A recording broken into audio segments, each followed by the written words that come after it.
निवेदन प्रस्तुत है।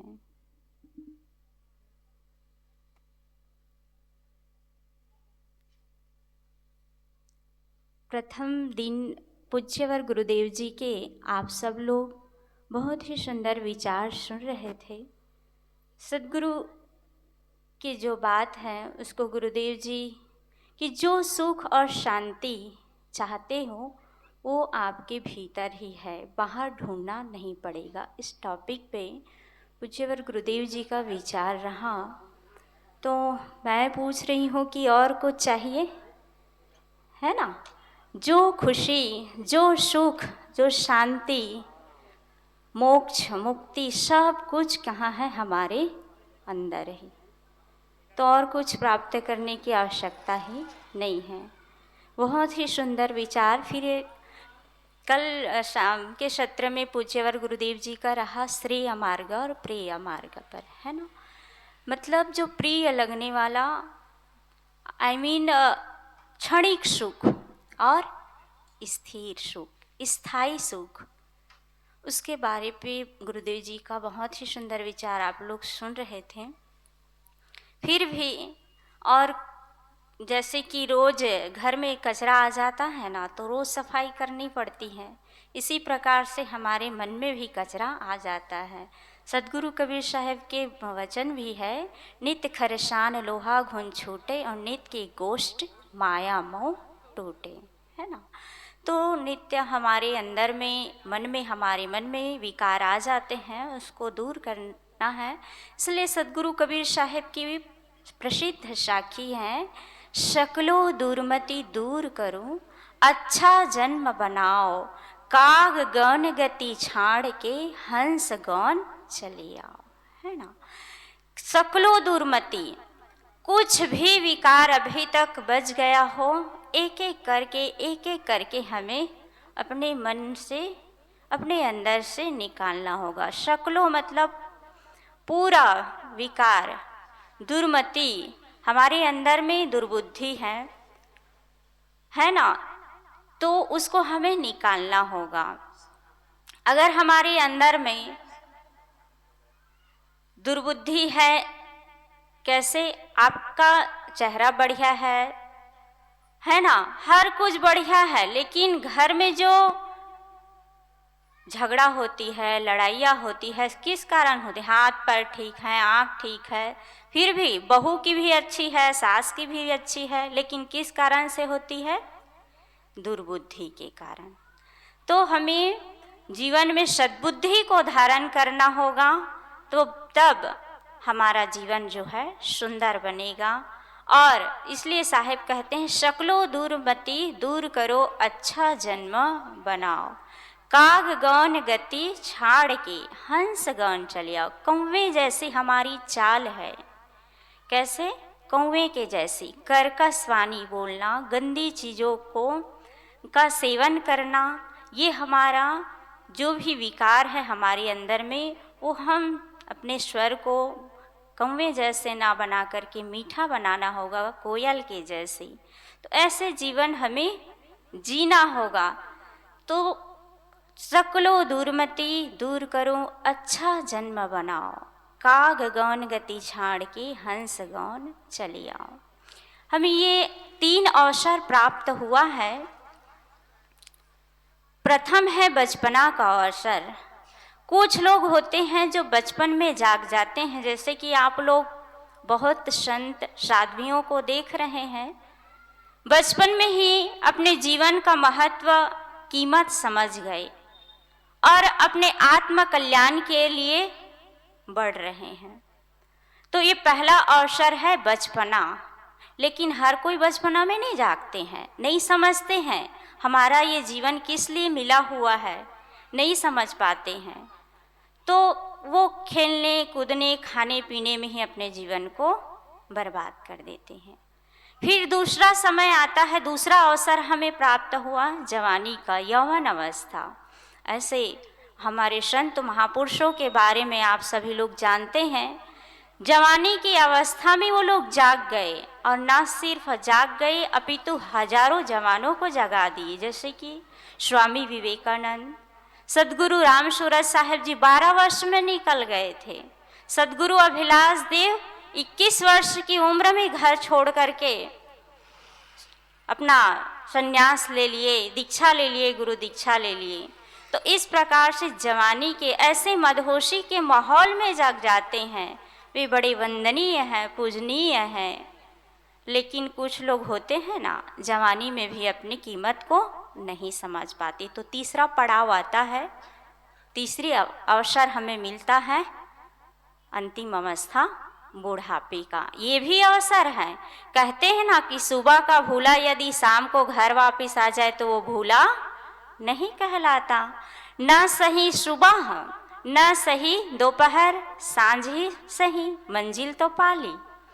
तो हमें तीसरा अवस्था मिला हुआ है बुढ़ापे के। यदि हम उसमें अपने जीवन की कीमत को समझ जाए तो बहुत अच्छा होगा।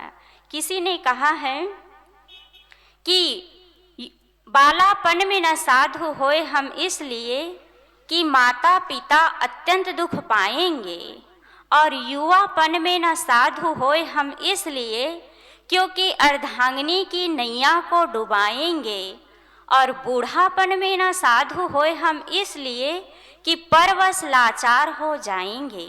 तब कहो किसपन माही होए हम साधु, जब कफन लपेट चिता पे लेटाएंगे।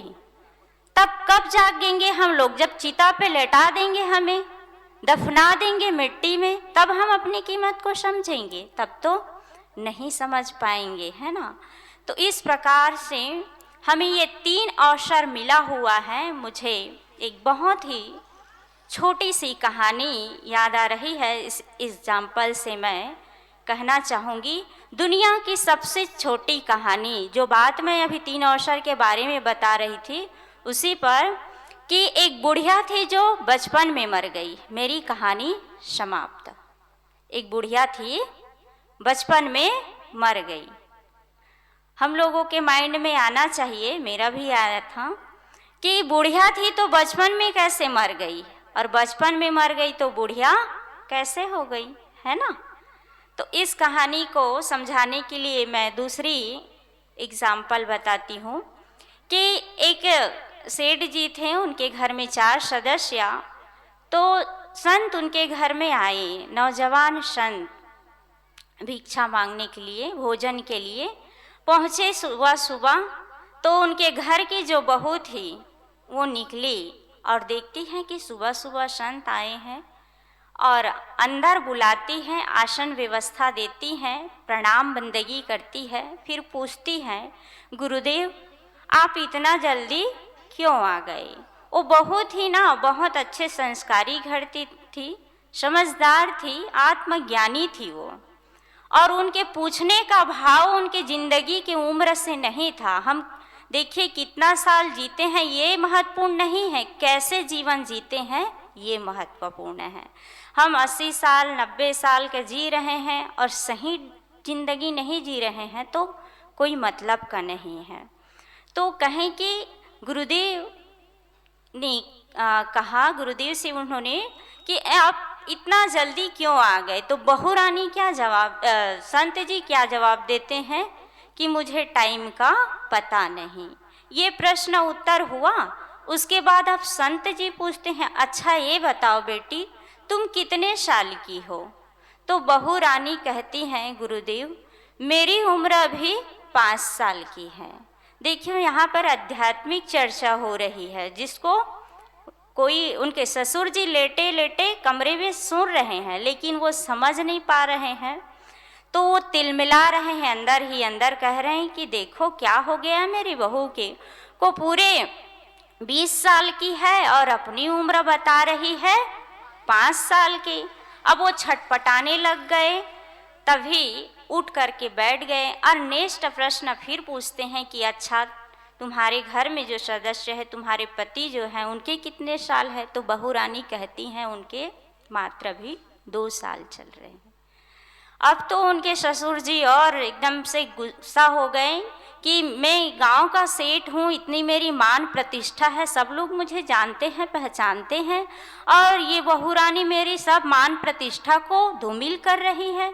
ऐसे करके वो और क्रोधित हो जाते हैं और ध्यान से और सुनने लगते हैं कि हम लोग 2 लोग बचे हैं, अब पति पत्नी, अब ये क्या जवाब देती हैं। तो संत जी पूछते हैं कि सासू माँ की उम्र कितनी है।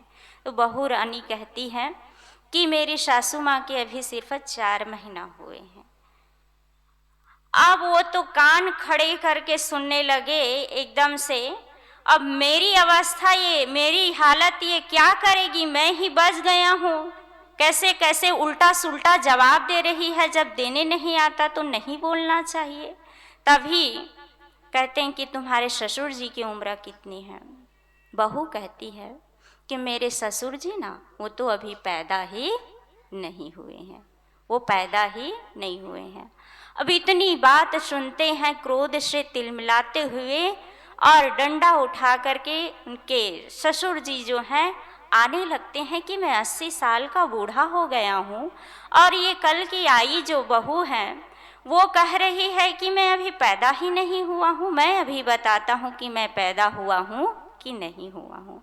ऐसे करके आने लगता है। तभी अंतिम प्रश्न और पूछते हैं कि अच्छा ये बताओ बेटी, तुम इस घर में आई हो बहू बन करके, तब से तुम ताज़ा भोजन करती हो कि बासी भोजन करती हो। बहू कहती है कि गुरुदेव, मेरी ऐसी किस्मत कहाँ जो मुझे ताज़ा भोजन करने को मिले। मैं जब से इस घर में बहू बन करके आई हूँ, मैं रोज़ बासी भोजन करती हूँ। ये सारी वार्तालाप हुई और संत जी भोजन प्रसाद कर चुके थे, उनका स्वागत कर चुकी थी, वो निकल पड़ते हैं। उनके ससुर जी उन पर आकर के बरसते हैं, तुम्हें क्या हो गया है, तुम कैसे कैसे प्रश्न पूछ रही थी। गुरुजी, संत जी तो सही समय पर आए थे, तुम पूछ रही थी कि इतना जल्दी क्यों आ गई। कि कोई भी सुबह सुबह एकदम मॉर्निंग में 6 बजे 5 बजे ऐसा कोई आ जाए तो पूछे तो समझ में आता है, और दोपहर के टाइम में आए थे और तुम पूछ रही थी कि इतना जल्दी क्यों आ गए, ऐसे करके।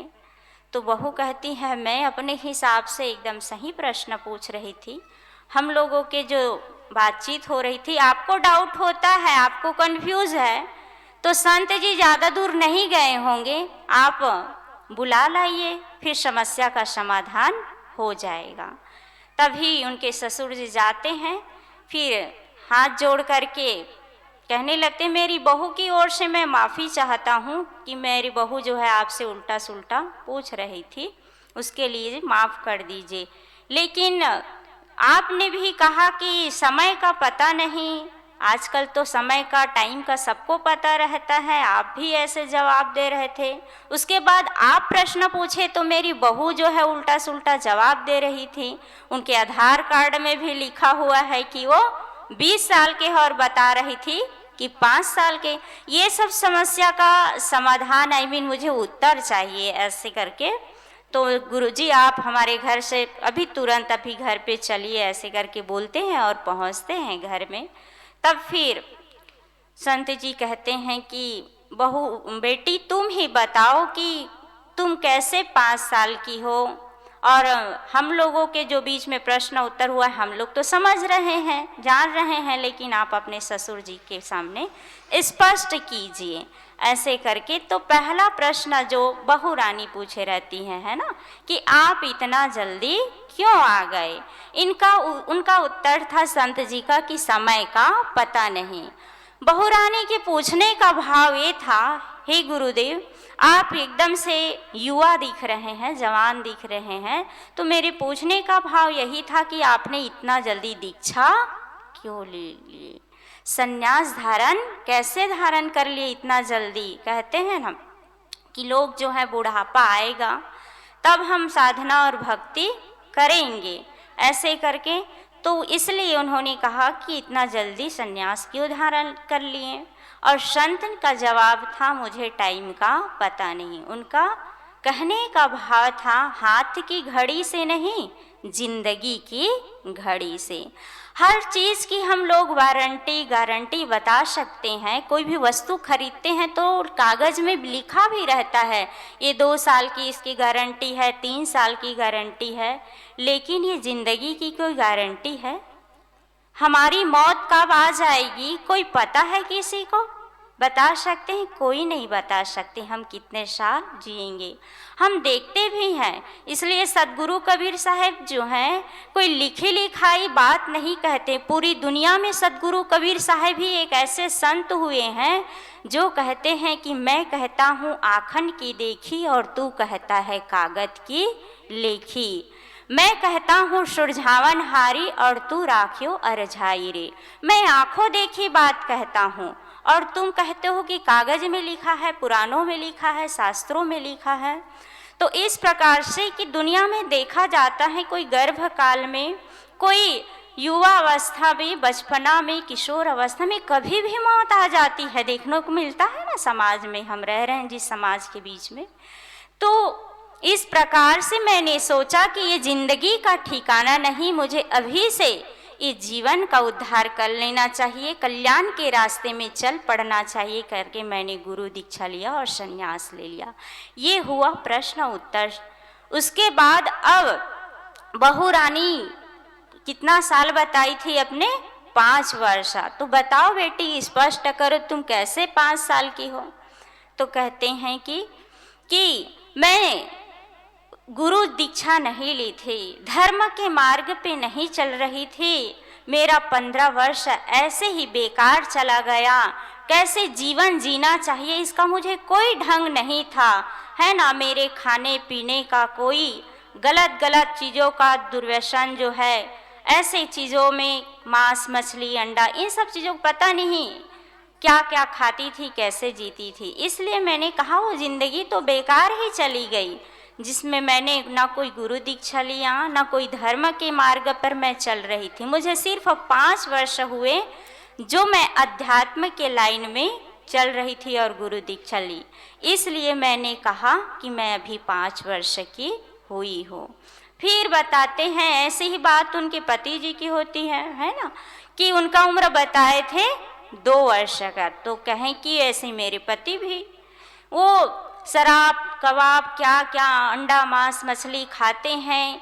क्या धर्म होता है, सज्ञान होता है, सत्संग होता है, गुरु दीक्षा कैसे ली जाती है, गुरु के चरणों में कैसे समर्पित होना चाहिए, श्रद्धा भाव रखनी चाहिए, हमारा संत गुरुजनों के प्रति क्या कर्तव्य बनता है, इसका कोई जानकारी नहीं था उनको। बस जिए जा रहे थे जैसे कि पशु जीते हैं, बस कमाना खाना भोगों को भोगना, बस इतना ही। तो फिर मैंने कहा, तब वो कुछ दिनों से सत्संग में आने लगे और सिर्फ 2 ही साल हुए हैं उनको धर्म के मार्ग पर चलते हुए। फिर उसके बाद आती है उनकी माँ की बात आती है। तो वही बात उनके लिए भी सिर्फ उनको 4 महीने हुआ है और बाकी की उनकी जिंदगी तो ऐसे ही बेकार चली गई। सत्संग में आए हुए, गुरु दीक्षा लिए हुए मेरी माँ मान नहीं रही थी, समझ नहीं रही थी। तो उसके बाद समझी और 4 महीना हुए सत्संग में आते जाते हुए, इसलिए मैं बताए कि 4 महीना हुए। अब उनके ससुर जी की बारी आती है। वो तो पसीना से तरबतर हो रहे थे, वो तो सारी बात उनको समझ में आ रही थी उनके ससुर जी को। तो फिर कहें कि अच्छा अब मेरी बारी है तो बताओ बेटी। तो गुरुदेव जी आप देखिए, आप हमारे घर पे आए तो आपको प्रणाम नमस्कार किया। मेरे घर पे ही ससुर जी थे, उनके धर्म के प्रति, सज्ञान के प्रति, सत्संग के प्रति, सद्गुरु संतों के प्रति कोई भाव नहीं है, कोई रुचि नहीं है। आप आए तो नमस्कार प्रणाम बंदगी करने के लिए वो आए, उठे, ना कुछ पूछा। तो फिर इसीलिए मैंने कहा कि वो पैदा ही नहीं हुए हैं। कहने के लिए तो 80 वर्ष के हो गए हैं। तो इस प्रकार से वो सारी बातें उनके ससुर जी को समझ में आई। तो कहे कि मुझे क्या करना चाहिए अब। तब उनके ससुर जी उनको कहा गया कि आप गुरु दीक्षा लीजिए और धर्म दान में लगिए, दान पुण्य कीजिए, ऐसे करके। तब कहे कि ठीक है मैं अब से करूँगा। तो गुरु जी ने कहा कि तुम्हारा जन्म अभी अभी हो रहा है। ये सब बातें हुई। तो फिर एक बात मुझे समझ में नहीं आई कि जाते जाते आप लोगों के बीच में जो वार्तालाप हुई कि रोज तुम गरम गरम भोजन खाती हो, फिर भी तुम कह रही थी कि बासी भोजन करती हूँ करके, ये तो सरासर झूठ बात है, रोज गरम खाती हूँ। ये मुझे समझ में नहीं आया। तब कहती हैं कि शाम को जो बच जाता है वो सुबह क्या हो जाता है, बासी भोजन। तो इस प्रकार से जो पहले आप कमाए हुए हैं, तो आप सेठ जी बने हुए हैं और आपके पास इतनी संपत्ति है, लेकिन आप अभी ना कोई धर्म ध्यान करते हैं, ना दान पुण्य करते हैं। तो इसलिए मैंने कहा कि प्रारब्ध में जो मिला हुआ है वो हम खा रहे हैं, अभी कोई पुरुषार्थ हो ही नहीं रहा है। इसलिए मैं कही कि हम लोग बासी भोजन करते हैं। सारी बातें समझ में आई और सेठ जी दुकान में जा कर के दान करने लगे। लेकिन वो जो अनाज सड़ रहा था, जो खराब हो रहा था वस्तुएं, उनको दान करने लगे। एक दिन बहू देखती है, तब फिर वही चावल, वही गेहूं जो खराब हो उसको वही मंगवा लेती है और उसको पिसा करके परोसती है। ससुर जी कहते, बेटी पहले तुम बहुत स्वादिष्ट और अच्छा मीठा भोजन बनाती थी, तुम्हें क्या हो गया है, कैसे बनाती हो, बेस्वाद, कोई स्वाद ही नहीं है। बहू रानी कहते हैं कि आप खाने का प्रयास कीजिए। ऐसे करके फिर वही डेली वैसे बनाने लगते हैं। तो क्या बात है, जो कुछ बात हो तो बताओ, ऐसे करके। तब कहती है कि जो हम देते हैं ना, जो हम देते हैं वही हमें मिलता है। इसलिए मैं अभी से आप खाने का प्रैक्टिस कीजिए, अभ्यास कीजिए, क्योंकि जो हम देंगे वही हमको मिलेगा। तो कहने का उनका भाव था कि हम अच्छी चीज़ों का दान करें, अच्छे चीज़ों को पुरुषार्थ करें, लगाएं, यही उनके समझाने का भाव था। तो फिर पूरे चरणों में वो झुक जाते हैं कि कहने को तुम मेरी बहू हो, लेकिन आज से तुम मेरी गुरु के समान हो। तो इस प्रकार से जो हमें ये जीवन मिला हुआ है, हमें कैसे जीना चाहिए और एक एक विकार को, हमारे एक एक बुराई को हमें अपने जीवन से निकालना चाहिए। बहुत सारी बातें हम गुरुदेव जी से सुनेंगे और साहेब जी भी पधारी हुई हैं। तो मैं बात रख रही थी कि शक्लो दुर्मति दूर करो, अच्छा जन्म बनाओ, काग गौन गति छाड़ के हंस गौन चली आओ। हम हंसों के जैसे जीवन धारण करें। पहले यह मन जो था काग था, करता जीवन घात, अब तो मन हंसा भया, मोती चुग चुग खात। अब हम मोतियों को चुगे, अच्छाइयों को जीवन में धारण करें और अपने जीवन को सुंदर बनाएं, सफल बनाएं। इतना ही कहकर मैं अपनी वाणी को विराम देती हूँ। बोलिए सद्गुरुदेव की जय। साहिब बंदगी।